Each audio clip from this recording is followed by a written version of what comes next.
안녕하세요. 이번 시간에는 저번 시간에 뭐였냐면 깊이에 따른 수온 변화 있고, 이번 시간에는 염분이네요. 여러 물질이 녹아 있는 해수 염분에 대해서 탐구해 보도록 하겠습니다. 페이지는 252페이지입니다. 252페이지. 제목이 02번이네요. 02번. 여러 물질이 녹아 있는 해수. 여러 물질이 녹아 있는 해수입니다. 자, 그래서 우리가 여기서 공부할 거, 바다에 녹아 있는 물질을 염분이라고 하는데요. 그 염분 용어 같은 거 정리도 하고 법칙 나와요. 그리고 염분이 변하는 요인도 탐구하고 이렇게 해보겠습니다. 자, 그래서 첫 번째 목표 조금 내용이 오늘 많네요. 염분 정의하자. 염분을 정의하자. 바닷물 얼마에 얼만큼 들어가 있다 뭐 이런 거 정의하는 거겠죠. 두 번째는 염분이 변합니다. 맞죠? 그럼 염분 변화 요인을 탐구하자. 증가할 때도 있고 낮아질 때 있고, 염분 변화 요인을 탐구하자. 이렇게 하겠습니다. 그 다음에 마지막으로 세 개네요. 염분비 일정의 법칙 나와요. 이거 적용해 보겠습니다. 염분비 일정의 법칙을 적용하자 하겠습니다. 적용해 보자. 실제로 적용해서 모르는 염분을 구해내는 것까지 하겠습니다. 자, 그래서 1번 이제 염류. 염분을 하기 위해서는 염류라는 표현을 알아야 돼요. 1번 염류. 말 그대로 물속에, 바닷물 속에 녹아 있는 여러 물질을 뜻합니다. 여러 종류가 있습니다. 맞죠? 해수에 녹아 있는 여러 가지 물질. 해수에 녹아 있는 여러 가지. 책상이 많이 흔들리네요. 물질입니다. 자, 그래서 예를 들면은 제일 바닷물 먹어보면 알 거예요. 짠맛 나죠? 소금입니다. 소금 염화나트륨이죠. 염화나트륨 있고요. 그 다음에 맛 가장 많고, 맞죠? 가장 많고 짠맛 나죠. 짜다. 또 다른 예는 이거 화학식으로 쓰면 우리 쓸 수 있죠. 이제 1학년 됐으니까 나트륨, 염소죠. NaCl일 거고요. 참고로 해주시면 되고, 또 다른 예 염화 마그네슘, 쓴맛도 나죠. 그 염화 마그네슘입니다. 염화 마그네슘. 두 번째 많아요. 두 번째 많고 가장 많은 게 염화 나트륨이고, 두 번째 많고 쓰다. 화학식은 뭐죠? 마그네슘. MgCl 하면 될까요? 틀렸죠? Mg 플러스고 Cl 1 마이너스서 Cl이 두 개 있어야 되죠. 정확하게 쓰면 MgCl2가 됩니다. 이거 외에도 여러 가지 황산 마그네슘부터가 종류가 여러 가지 있다. 결국 해수에 녹아 있는 여러 가지 물질을 염류라고 한다. 그럼 선생님, 지금 염분 정의하는 거 왜 염류를 해요? 그러니까 이 염분을 정의할 때 염분이 들어가죠. 맞죠? 염류가 들어가죠. 그래서 2번 우리가 하려는 거 목표에 나와 있었죠. 염분 정의하겠습니다. 이제 염분은 용해도는 물 100g이었는데 염분은 해수 바닷물 1000g입니다. 1000g. 1000g 속에 녹아 있는 우리가 방금 배웠던 염류의 총량을 g으로 나타낸 거죠. 총량을 g수로 나타낸 것이라고 하겠습니다. 자, 1000g이면은 얼마죠? 키로로 하면 1kg죠. 바닷물 1kg를 떴을 때 염류들이 얼마나 들어있는가? 그걸 g수로 나타낸 게 염분이다. 그래서 전 세계 평균 35 퍼밀, 좀 더 단위도 배울 건데요. 퍼밀이면 1000g 떴는데 염류를 다 보탠 게 35g 들었다 이런 의미가 되겠죠. 그래서 새로운 게 나왔으니까 단위도 탄 거예요. 염분 단위는 뭘 쓰냐? 염분 단위는 퍼밀, 이거 정확하게 알고 있으면 됩니다. 퍼밀이라고 읽는데요. 퍼센트는 이렇게 쓰죠. 퍼센트에다 밑에다 공을 하나 더 붙이면 퍼밀이 됩니다. 천분율이죠. 또 다른 단위가 교과서에 나오는데 PSU, 똑같이 천분율로 보면 됩니다. 근데 계산하고 이런 거 할 때는 퍼밀로 많이 나오는데 PSU는 실제로 측정할 때 많이 씁니다. 그래서 말 그대로 실용 염분 단위입니다. 영어 그대로 따온 거예요. Practical Salinity Unit 해가지고 실용 염분 단위 그대로입니다. 참고로 하면 될 것 같고요. 우리는 퍼밀 쓰겠습니다. 퍼밀. 그 다음에 학습 목표에 있는 거 하나 끝났죠. 염분 정의. 염류의 총량을 나타낸 거다. 단 해수가 몇 킬로다? 1킬로다. 1000g 안에 들어있는 거. 두 번째 할게 염분 변화 요인인데요. 염분 변화하는 거는 염분이 증가하는 것도 있고 감소하는 것도 있는데 둘 중에 하나만 정확하게 해놓으면 반대쪽에 거는 거꾸로 해주면 되죠. 그래서 하나만 해보겠습니다. 염분 감소하는 요인으로 해볼게요. 그러면 세 번째인가요? 세 번째. 염분 감소 요인을 하면 증가 요인은 거꾸로 해주면 되는 거라니까 구조적으로 공부를 하면 이 내용이 적어지고 이제 이해도 잘 되고 빨리 기억되기 때문에 그렇게 하겠습니다. 염분 변화 요인 안 하고 염분 감소 요인이라고 하겠습니다.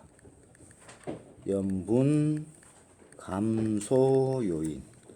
어떻게 하면 바닷물에 들어가 있는 소금기, 염분기가 줄어드느냐? 자, 하나씩 생각해 볼게요. 강수량, 또 뭐 정발량, 강물 뭐 이런 거 관련이 있는데 강수량, 비가 눈이 막 와요. 비나 눈은 맹물이죠. 그게 막 떨어지면 바닷물 염분이 어떻게 되겠어요? 낮아지겠죠. 그렇죠. 그렇죠. 그래서 자, 염분 감소 요인 중요하니까 이걸로 해볼까요? 빨간색 1번 강수량하고 관계 깊은데 강수량이 많아야 되나요? 적어야 되나요? 염분이 감소하려고 하면 강수량이 많아야 뭐지 이거? 아유 큰일 날 뻔네. 강수량이 많아야지 증가한다. 위로 화살표 할게요. 강수량이 많아야지 염분이 감소한다. 거꾸로 또 바람이 불어서 이제 증발한다. 물만 증발하겠죠. 증발량은 적어야지 염분이 증가하겠죠. 아래로 화살표 했고요. 강물이 유입돼야 되겠어요? 안 돼야 되겠어요? 강물이 맹물이죠. 강물이 유입돼야 감소하겠죠. 염분이. 그래서 강물을 담수죠. 담수, 맹물의 유입 되면은 된다. 그다음 세 번째 빙하하고 관련이 있는데요. 빙하가 녹으면 맹물이 나오겠죠. 빙하가 얼면 물만 가져가니까 남아있는 염분이 증가하고 그래서 빙하가 녹는 거. 빙하의 녹음. 어려운 말로 하면 빙하가 녹는 거 해빙 이렇게 하는데 녹을 해져 써서 어는 거는 결빙이라고요. 이게 염분이 감소하는 요인이에요. 그럼 염분 증가 요인은 거꾸로 해주면 되죠. 강수량이 감소하고 증발량이 늘어나고 담수의 유입이 없어야 되고 빙하가 녹지 않고 얼면은 염분이 증가하겠죠. 이렇게 비교해서 염분 변화 요인을 알아두길 바랍니다. 상식적으로 이렇게 머리를 생각하면서 하면 굳이 외우지 않아도 이렇게 되면 바다에 염분기가 줄어들겠다, 늘겠다 생각만 해보면 다 찾을 수 있습니다. 그리고 마지막으로 맞나요? 아니죠. 이걸 실제로 한번 적용시켜 볼까요? 우리가 염분 변하는 걸 우리나라에 한번 적용시켜 봅시다. 그러면 네 번째 3번 예에 해당한다고 볼 수 있는데요. 우리나라 주변의 염분 분포 교과서에 나오네요. 우리나라 주변의 염분 분포. 자, 우리나라 지도가 이렇게 생겼다 치자. 자, 그러면 이쪽이 바다죠. 이렇게 바다입니다. 자, 첫 번째 한번 비교해 볼 거는 그 여름하고 겨울하고 비교해 보자. 두 번째 비교해 볼 거는 우리 황해라고 하죠. 서해, 서쪽 바다 서해. 그럼 동쪽 바다 동해하고 염분이 어디가 높을지 비교해 보자. 자, 여름하고 겨울 중에 어디가 높을까요? 염분이? 네, 그렇죠. 겨울이 높아요. 왜 겨울이 높냐 하면 이거 위에 원인들 중에 뭐하고 관련이 있겠어요? 증발량? 아니죠. 강수량하고 관련이 깊어요. 강수량. 우리나라 강수량은 봄, 여름, 가을, 겨울 중에 하나에 집중되어 있어요. 막 장마철 해가지고 계속 비가 오는 여름철이죠. 여름철에 비가 엄청 많이 오기 때문에 염분이 낮아져요. 상대적으로 겨울이 높아지는 거죠. 그래서 여름보다는 겨울이 염분이 높은 이유는 여름철에 강수량에 의해서 염분이 감소하기 때문이다. 그래서 그걸 적어줄게요. 왜냐하면 그럼 점수 거꾸로 치면 왜냐하면 뜻입니다. 왜냐하면 여름철 간단하게 표시하면 강수량이 집중되어 있다. 증가한다. 이렇게 표시할게요. 그래서 여름철 강수량이 증가하니까 여름철 염분이 뭐 한다? 감소한다. 그래서 겨울철에 더 높다. 이렇게 하면 되겠네. 맞죠? 그리고 서해 동해 비교하면은 동해가 더 높아요. 이건 혹시 지리 시간에 들어봤나요? 우리나라 지형하고 관련이 있는데 우리나라 지형은 동쪽이 높아요. 산맥이 많아서 왜 동고서저형 지형이고 중력 때문에 바닷물이 아닌 그 강물은 서쪽으로 흘러가겠죠. 서해로 강물이 유입되니까 여기 있죠. 강물, 담수가 유입되면은 염분이 낮아진다고 했으니까 그래서 서해가 낮아진 거예요. 그래서 정리를 해보면 왜냐하면 우리나라 지형이 동고, 서저, 동쪽은 높고 서쪽은 낮다. 동고, 서저형 지형이다. 그래서 강물이 어디로 유입된다? 서해로 유입된다. 강물이 어디로? 서해로 유입된다. 그래서 서해의 염분이 어떻게 된다? 감소한다. 그래서 동해가 더 높다. 뭐 요 정도까지 위에 3번에 한 예시를 가지고 4번에 적용시켰고요. 마지막 하나만 남았네요. 5번째 무슨 법칙입니까? 염분비 일정의 법칙이죠. 이것도 알아뒀으면 싶으니까. 자, 5번, 4번 다음에 5번이죠. 5번. 자, 염분비 교과서에 그대로 나와요. 염분비 일정의 법칙. 염분이 일정하다는 건 아니에요. 염분비가 일정하다는 거죠. 염분은 지역마다 계절마다 달라요. 아까 얘기했죠. 우리나라만 해도 여름보다 겨울이 높고 서해보다 동해가 높고 미국 바다, 일본 바다 다 다릅니다. 염분이. 근데 그 염분비가 일정하다는 거는 염분이 다르더라도 그걸 구성하고 있는 비율, 어떤 성분들의 비율 자체가 비슷하다는 겁니다. 그걸 정리할게요. 그래서 염분비 일정의 법칙. 가장 간단하게 정리를 한번 해봅시다. 뭐냐? 염분비 일정의 법칙. 염분이 달라요. 맞죠? 염분이 달라도 이렇게 정리하자. 염분이 달라도 각 염류에 염화 나트륨, 염화 마그네슘 이런 거 있죠. 각 염류의 할까요? 염류의 구성 비율은 일정하다. 옛날에 연합고사나 뭐 이런 거 할 때 꼭 나왔었는데 맞죠? 염분이 다릅니다. 염분이 달라요. 뭐 따라 다르냐? 뭐 계절 따라, 지역 따라, 지역이나 계절 따라 염분이 다릅니다. 다르지만 염류의 구성 비율은 일정하다. 실제로 이걸 학습 목표에서 보면 뭐 하자고 했었어요. 우리가 염분비 일정의 법칙을 설명하자가 아니고 적용해보자 했어요. 이 적용하는 부분이 많이 탐구로 나오죠. 그럼 실제로 한번 적용해 봅시다. 예제를 들어서 한번 해보고 끝낼게요. 이제 다 했어요. 자, 뭐 예를 어떻게 될까요? 뭐 바다가 두 군데 있다 하자. A 바다, 뭐 임의로 잡는 거예요. 뭐 B 바다. 좀 쉽게 풀기 위해서 그 값을 좀 쉽게 줄게요. 만약에 해수 1kg를 떴다. 해수. 기준이 1kg니까. 해수 1kg를 A 바다, B 바다에서 각각 떴어요. 그랬을 때 질량을 보니까 들어있는 염류의 질량을 보는 거죠. 우리가 앞에서 방금 나왔던 거 합시다. 염화나트륨 화학식으로 쓸게 위에 있으니까 NaCl 염화나트륨 소금 제일 짠 거 맞죠? 짠 거.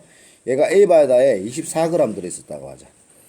B 바다에는 몇 그램 할까요? 제일 쉽게 해야 되니까. 뭐 1인 바다는 없겠지만 무려 12g 들어있었다고 합시다. 똑같이 1kg를 떴을 때. 그리고 MgCl2죠. 예, 염화 마그네슘이었는데 쓴맛 나는 거. 이 바다에 4g이 들었었습니다. 그러면 여기는 몇 g이 들었을까? 이게 문제예요. 이게 적용한 거 답니다. 그리고 나머지 뭐 기타도 있겠고 뭐 이렇게 하는데 구성 비율이 만약에 예를 들어서 A 바다에서 뭐 정확한 건 아니지만 이제 대략적으로 봤을 때 염화나트륨 차지하는 비율이 77%였다. 그럼 B바다에서도 77% 똑같아요. 만약에 A바다에서 염화 마그네슘이 11%를 차지하고 있었다. B바다에서 11% 똑같아요. 지역이 달라도 계절이 달라도 구성하고 있는 비율은 같습니다. 그 왜 그러냐고 얘기하면 해수가 순환하기 때문에 결국 어쩔 수 없이 골고루 섞여요. 아주 똑같지는 않지만 비율이 비슷하게 맞아 들어갑니다. 순환하기 때문에. 그래서 뭐 요거 염분을 다 담으면 100%가 나오겠죠. 그 밑에 거 생략해버리고요. 그러면 요 A바다 24g 4g, B바다에 12g 들었는데 여기는 Xg 몇 g이나 들었을까? 요게 문제라고. 요걸 X라고 생각해 봅시다. 그러면 X. 그럼 쉽게 풀 수 있어요. 24g일 때 4g이었는데 10g이 12g 절반 줄었죠. 그럼 얘 몇 g? 답은 2g이죠 당연히. 근데 비례식을 만약에 이제 24하고 11로 쉽게 나오니까 그런데 24, 22, 뭐 24, 26 이런 식으로 되어 있으면 비례식을 안 세우면 정확하게 못 풀겠죠. 그래서 비례식을 세워보면 NaCl A바다에서 소금 NaCl이 24일 때 염화 마그네슘은 4였다. 그럼 B바다에서는 염화 나트륨이 12g인데 염화 마그네슘 이건 얼마일까? 요거 때 그대로 정리하면 이렇게 정리할 수 있겠죠. 요거 대 요거는 요거 대 요거다. 맞습니까?